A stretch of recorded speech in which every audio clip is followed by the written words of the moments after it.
So we're gonna start by cooking the whole bird. This is lemon roasted chicken. Crispy, cooks quickly, the whole family's gonna love it. Let me show you how to do it. Life can be a struggle, but a good meal doesn't have to be. We can make creative, nutritious, and inventive dishes that won't break the bank. We'll eat well and save money, because that's what we do.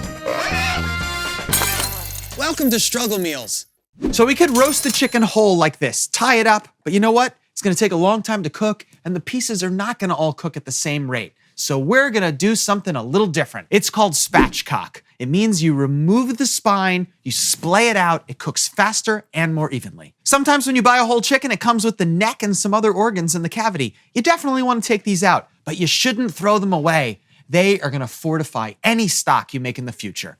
I'm gonna save these, and we're gonna use them for our other recipes. It's definitely important to dry off your chicken because dry equals crispy, but also it'll be a little slippery as you're trying to handle it. So some paper towel is perfect for this, so you can throw it right away. So here's the top of the chicken. You got the two breasts right here, and you got the legs. So we're gonna flip it over, and here's the tail. So that means we've got the spine going along here, and we wanna remove this piece. So I'm gonna get a good grip on the tail here. I'm gonna take my kitchen scissors, I'm gonna cut to the side, not down the center, but I'm gonna cut to the side. It is butchery, we are breaking bones, you need strong scissors. And you're gonna hear bones break. So I'm gonna flip it over because I'm righty and come down the other way.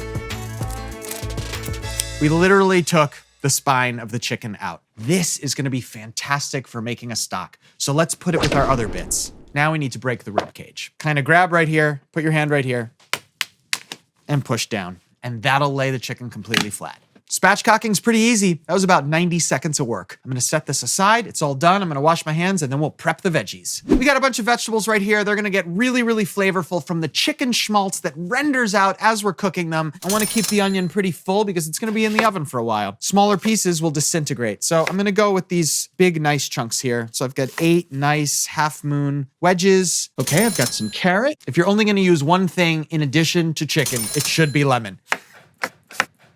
Got some potato here. Potato's gonna be delicious with chicken. So I'm gonna go in half the long way and then slice into smaller pieces. So we've got our vegetables all cut up. They're gonna absorb all that chicken flavor and be delicious. But I think we should add even more flavor in the form of herbs. Now I'm a big fan of buying the herb in plant form because you can set it in the window or just outside the front door. Pay for it once and it'll keep growing free food for you. I'm thinking rosemary and thyme are gonna be great. Actually, I know they're gonna be great. They're classic chicken herbs. Herbs in the pan. These are sort of like our tea bags that will infuse the chicken from the bottom up. Get a little bit of thyme. I'm gonna lay lemon slices right on top of our herbs. Oh, we're gonna take our spatchcocked chicken. We're gonna put it right on top of our lemons and herbs. Chicken skin is pretty oily as it is, but this is gonna give us a little more flavor and some glue that we can use to make our salt, pepper, and garlic stick to the skin. Chicken can take a lot of salt, and I'm a big fan of the kosher salt because it's big, flaky, craggly, and you can feel it between your fingers and really develop a muscle memory for how much salt you're using. Pepper, a whole bunch of chopped up garlic here. And I'm really just gonna massage that right in. Get it into these crevices here. Haphazardly Jackson Pollock this. So now I'm gonna give my hands one final wash and we'll finish this off and get it in the oven. Now we got the clean hands. We can hit our vegetables with a little bit of olive oil. Before the chicken fat renders out, we gotta have a little bit of olive oil to get these things started. Otherwise they're gonna get dehydrated. Coming along the top with some salt. Coming in with the pepper too. Ta-da! Woo-wee! So because we spatchcocked this chicken, it's gonna roast a lot faster than a traditional whole bird.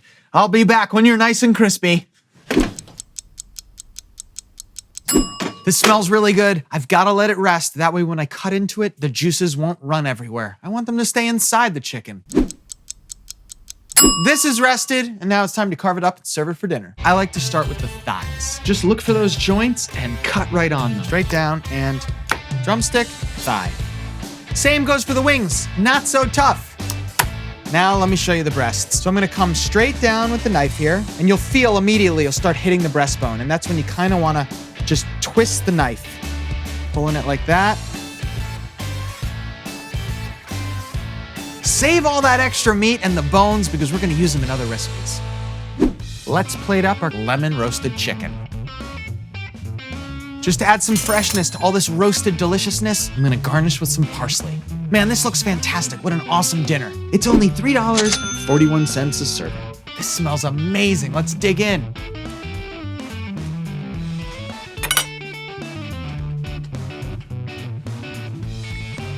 Juicy and delicious, a perfect balance of so many flavors. Fantastic chicken that is perfectly mashed with these mellow vegetables, but yet there's a little bit of cooked lemon in there to cut through the richness of the chicken schmaltz.